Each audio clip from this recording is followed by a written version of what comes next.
बात के लिए आप ये मत सोचना कि हमने आपको बधाई दे दी ममता जी तो हम आपको बिल्कुल रोकेंगे नहीं या कुछ कहेंगे नहीं, क्योंकि गुंडे हम खत्म करने वाले ना कि और गुंडे पालने वाले। देश को अब युवा प्रतिनिधित्व तो चाहिए।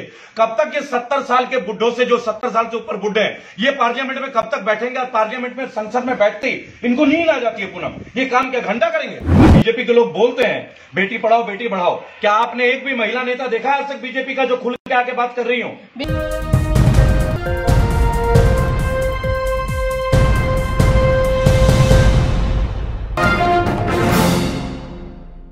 जय हिंद, जय भारत। मैं रेबल सदानंद पति। आज इस वक्त मेरे साथ मेरी छोटी बहन पूनम पंडित, बहुत आला दर्जे की एक्टिविस्ट, और आप देख सकते हैं किसान आंदोलन में कोई एक ऐसी महिला जो पूरे राष्ट्र में उभर के आई है।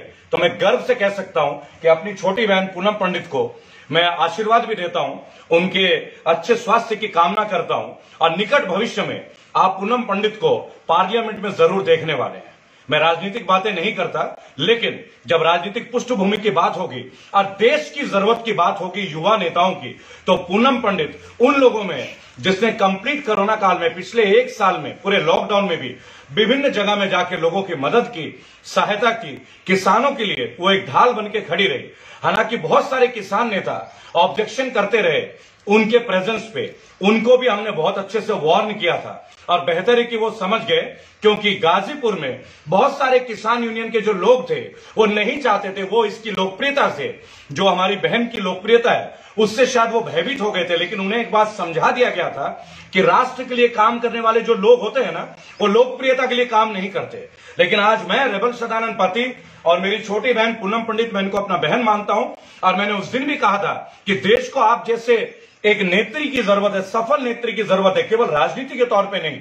क्योंकि जो चीज हम इंदिरा गांधी में देखे, जो चीज हमने सरोजिनी नायडू में देखा, जो हमने किरण बेदी में देखा, और बहुत सारे इंटरनेशनल हस्तियों को देखा, ऑब्वियस सी बात है कि वो मैं अपने छोटी बहन में भी देखता हूं। और जिन लोगों को ये चीज इनमें नहीं दिखती है तो कोई बात नहीं, लेकिन अगर कोई टिप्पणी करे तो एक बात जरा सोच समझ के टिप्पणी कीजिएगा। उनका बड़ा भाई रेबल मौजूद है। आज हम बात करने के पहले तो पूनम तुम्हारा स्वागत करूंगा हमारे मंच पे। बहुत अच्छा काम कर रही हो तुम, बेहतरीन काम कर रही हो। कोरोना पॉजिटिव भी हुई थी तुम, उसके बावजूद भी तुमने इतना काम किया। तुम्हारी टीम के लोग, तुम्हारे सहयोगी, तमाम लोग। मैं बंगाल में था, रेगुलर मेरी पूनम जी से बात होती थी, और हमने तब भी एक बात बोला कि कंटिन्यूटी रखो, बाकी सबको बुला लेना, बुला के लिया। तो एक बात मैं बोलना चाहूंगा कि पूनम ग्राउंड टू अर्थ है। बहुत सारी बातें जब होती है ना, जब किसान आंदोलन में गए थे, सिंगू बॉर्डर पे गए थे, तो उस दौरान हमने एक बात देखा, आज भी लड़कियों को लेके बहुत ज्यादा एक रेस्ट्रिक्शन सा लगता है। बहुत सारे नेताओं को लगता है कि लड़की क्यों उभर के आ रही है। एक साधारण परिवार की लड़की है जिसने एक परिवर्तन को ला के खड़ा किया है, और रेबल फाउंडेशन हमेशा उन लोगों को नतमस्तक करता है जो भारत के लिए कुछ करने को समर्पित है। दोस्तों, मैंने और पूनम ने एक बात आज डिसाइड किया है कि बंगाल में जो हिंसा हो रही है चुनाव के बाद, उसका हम कठोर शब्दों से निंदा करते हैं। क्या बोलेंगे आप पूनम? हाँ जी, सबसे पहले तो जय जवान जय किसान।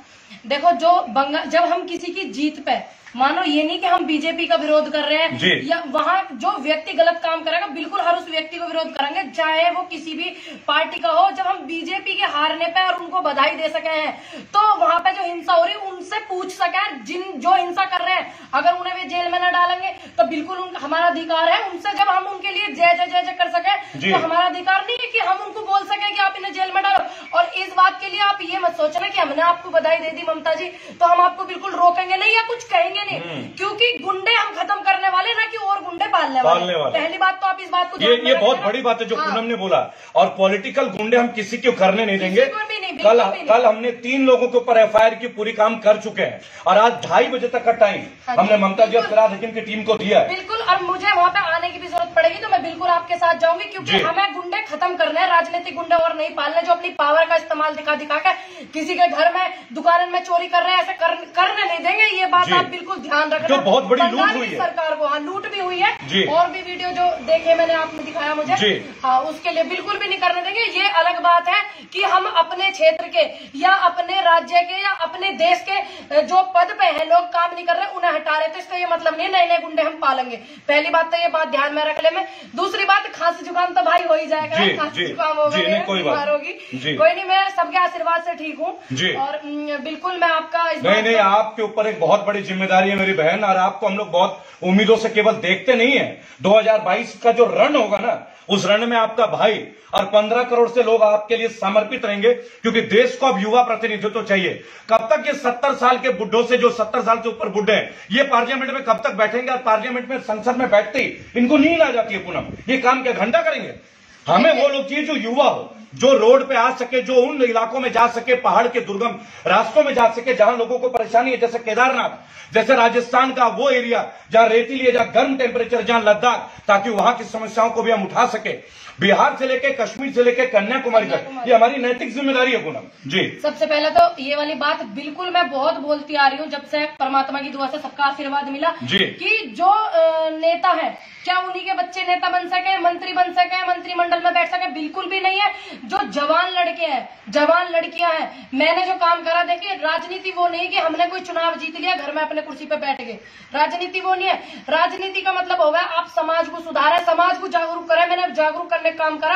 आपने देखा होगा, आप बॉर्डर पे देख रहे थे, जिस टाइम पे मैंने बोलना स्टार्ट करा, उससे पहले कितनी महिला बोली, मुझे अच्छा लगा, मेरे बात बहुत बोली। और मैं तो चाहती हूँ कि हर कोई ये नहीं सोचो कि मेरे को पूनम पंडित बनना, सब ये सोचो कि मुझे भी अपना आगे बेस्ट देना। बेस्ट देखो, एक सीधी सी बात है, हमारे बुजुर्ग थे, उन्होंने एक बात बोला, आपको एक बात समझना होगा, आप बात एक समझना होगा, ये बात मेरे तमाम हिंदू भाई बहनों के लिए है कि जब हम हवन करते हैं तो हम स्वाहा बोलते हैं।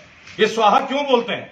क्योंकि स्वाहा जो है वो अग्निदेव की पत्नी थी। आपकी जानकारी के लिए, कोई भी यज्ञ संपूर्ण नहीं होता जब तक हम स्वाहा का इस्तेमाल नहीं करते। हमारे हिंदू धर्म में 5 यज्ञ है, तो वो 5 के 5 यज्ञ जो है अनकम्प्लीट माने जाते हैं जब तक कोई महिला उसमें नहीं बैठती। लेकिन पूनम, आपने एक बात देखा होगा, आज केंद्र की सरकार है, मोदी जी लोग और बीजेपी के लोग बोलते हैं बेटी पढ़ाओ बेटी बढ़ाओ। क्या आपने एक भी महिला नेता देखा है आज तक बीजेपी का जो खुल के आके बात कर रही हूँ? बिल्कुल भी। कोरोना के ऊपर किसने कहा है अभी तक? नहीं। क्या हेमा मालिनी को बोलते हुए देखा है आपने? बिल्कुल नहीं। देखो, मैं तो ये उम्मीद करूँ, चाहे वो विपक्ष है, चाहे वो पक्ष है, और चाहे ये मेरे जैसे परिवार से है, बिल्कुल उठ के उभर के आवे। और मेरे अनुरोध है आपसे कि महिला क्या नहीं कर सकती, क्या नहीं करा महिला ने, कौन सा डिपार्टमेंट में महिला न गई। और आप जो फिलहाल में और पहले जो IAS PCS है, उनकी मेहनत भी देखना महिलाओं की। भाई आप सरोजिनी नायडू देख लो। हाँ जी, बहुत मेहनतों के बाद में, आप ये देखिए, आज देखिए, मैं तो सैल्यूट करूंगा ट्विटर को, उन्होंने कंगना रनौत का डिलीट कर दिया। बिल्कुल सैल्यूट। और ये वो कंगना रनौत है जो मणिकर्णिका फिल्म बनाई थी, यानी रानी लक्ष्मीबाई के ऊपर, जो देश का हर बच्चा अपने जुबान पे रखता है। हमारी महान, मतलब एक देश की श्रेष्ठ रही है, वो वीरांगना रही है। लेकिन वो किस तरह का काम कर रही है, पॉलिटिकल ग्रुप के लिए बातें करती है। अभी भी उन्होंने एक बात बोला था कि मोदी जी गुंडई को रोकने के लिए, गुंडई का सबसे बड़ा विराट रूप जो 2000 में देखा गया, गुंडे खत्म करने, नहीं 2000 वाला, 2000 आज वो गुजरात वाला, मतलब हम कई सारे लोग कह रहे 2000 में क्या हुआ था, गोधरा हुआ था क्या? ये हम तो नहीं कह रहे, या 2001 में जो बात थी। लेकिन मैं एक बात आप लोगों से कहना चाहूंगा। सबसे पहले मैं आप लोगों का धन्यवाद दूंगा। पूनम ने भी मेरे लिए उस दिन कहा, मेरे फाउंडेशन के लिए, हम लोग अभी 2 या 3 दिन के अंदर मेडिसिन को डिस्ट्रीब्यूट और करने वाले हैं। पूनम जी को मैं तब भी बुलाऊंगा, बिकॉज ये मेरे लिए परिवार है, और हम मेहमान नवाजी नहीं करते अपने परिवार में, क्योंकि देश हमारे लिए एक परिवार है। इसने भी अपना परिवार छोड़ा। आपने पूनम का घर देखा होगा, अत्यंत साधारण घर से निकली हुई एक लड़की है। कितनी हिम्मत होती है बुलंदशहर के एक गांव से, आप जानते हैं वहां पे डेवलपमेंट क्या है क्या नहीं है।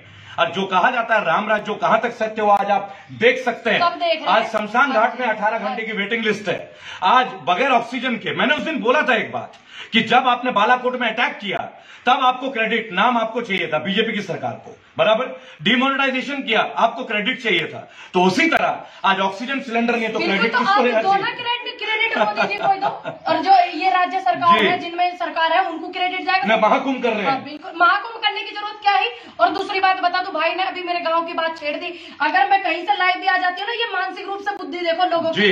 अगर मैं कहीं से किसी के घर से लाइव आती हूँ, या किसी की मैं फैमिली में जाती हूँ, जैसे मुझे बुलाते हैं फैमिली में जाने के लिए, मेरे पारिवारिक रिश्ते, तो लोग कमेंट करते हैं कि आपका घर बड़ा सुंदर हो गया। तो मैं उनके लिए कहना चाहूंगी, देखिए, जो व्यक्ति मुझे अपने परिवार में बुलाओगे, इस देश के हर व्यक्ति का घर जो है वो मेरा घर है। बहुत बढ़िया, और मैं अपने उस घर में बहुत खुश हूँ। तो ये मानसिक रूप से बीमार लोग हैं। अरे पूनम, मैं तो एक बात बोलूंगा, जितने भी लोग हैं, आप में से जितने भी लोग हैं जो हमें पसंद नहीं भी करते हो, पहले तो एक सविनय निवेदन करूंगा, विनम्र निवेदन करूंगा आप लोगों से, एक बार हमारे मुद्दे को प्लीज सुनिएगा जरूर, बायस्ड मत होइएगा। मैं भी मोदी भक्त था, मैंने जीवन का पहला वोट 2014 में किया, कई बार कह चुका हूं मेरे फेसबुक में ऑफिशियल ये बात। 2014 में मैंने पहली वोट डाली थी, ठीक है, लेकिन आज अगर हमें हिम्मत भी मिली है ना, तो वो भी मोदी जी की वजह से मिली है। उसका एक कारण है, मैं आपको बता दूं।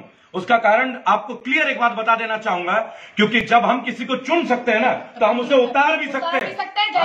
जनता जनार्दन है, और ये हमारे भाई हैं जो यहाँ के सफाई कर्मचारी भाई हैं सारे, और दलित समुदाय से आते हैं मेरे दोस्त। सारा बड़ा गर्व से मैं कहता हूँ ये पूनम पंडित के बहुत फैन भी है, ये भी मैं आपको बताना चाहूंगा। सबसे पहली बात तो आपके लिए मैं कहना चाहूंगी कि जितने लोग अब समस्या से जूझ रहे हैं ना, देश जूझ रहा, अगर आप लोग जो फ्रंट लाइन के हेल्थ वर्कर ना कि ये दलित है, ये अगर आप लोग नहीं होगे ना, लोग यहाँ गंदगी से मर जाएंगे इतने ज्यादा, अगर आप लोग नहीं सपोर्ट करोगे, ठीक है। तो आपके काम को और आपको मैं तो सैल्यूट करती हूँ भाई। जी, एक बात आपको कहना चाहूंगा, रेबल फाउंडेशन अभी हम लोगों ने काफी सारे ऑक्सीजन सिलेंडर डिस्ट्रीब्यूट किया, वो वीडियो हमने आपको लाइव करके दिखाया था, और रेबल फाउंडेशन को आप लगातार सपोर्ट कर रहे हैं। तो एक बात मैं बोलूंगा, 2 से 3 दिन में अभी हम एक बड़ी मेडिसिन की खेप को डिस्ट्रीब्यूट करने वाले हैं। आप लोगों से इल्तिजा होगी, रिक्वेस्ट होगी, रेबल फाउंडेशन को आप निरंतर सपोर्ट कर रहे हैं, तो रेबल फाउंडेशन का जो पेटीएम गूगल पे का नंबर है 9810208619, मैं रिपीट कर रहा हूं 9810208619, इस पे अपनी डोनेशन जरूर भेजिएगा, आपसे जो भी सफल है कीजिएगा। और एक बात, कल बहुत सारे लोगों ने बधाइयों से मुझे कॉल किया था, उनमें से कुछ लोगों को दिल्ली से हमने ऑक्सीजन रिफिल करवा दिया बगैर कोई कॉस्ट के। लेकिन एक बात मैं बता देना चाहूंगा, जिसको भी ऑक्सीजन सिलेंडर चाहिए, ये बात तय है कि पेशेंट को लाना पड़ेगा, क्योंकि इसकी कालाबाजारी हो रही है। हम इस चीज में बिल्कुल स्ट्रिक्ट है पूनम, क्योंकि पहले जब पड़ोस में अगर कोई बीमार है ना, तो पड़ोस में जो बीमार है उसको नहीं, उसके लिए सिलेंडर नहीं देने का, अपने घर में स्टॉक करके रख लेंगे। नहीं, कोई स्टॉक नहीं, ऐसे नहीं चलेगा।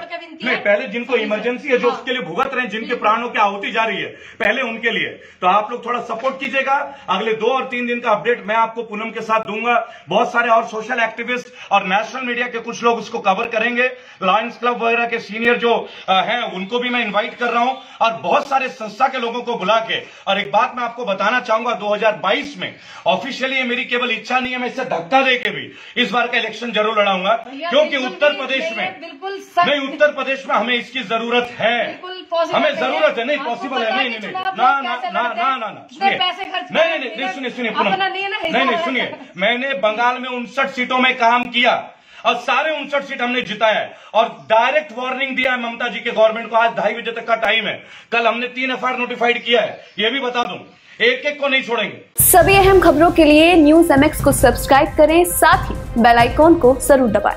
लाइक, शेयर, कमेंट करना ना भूलें।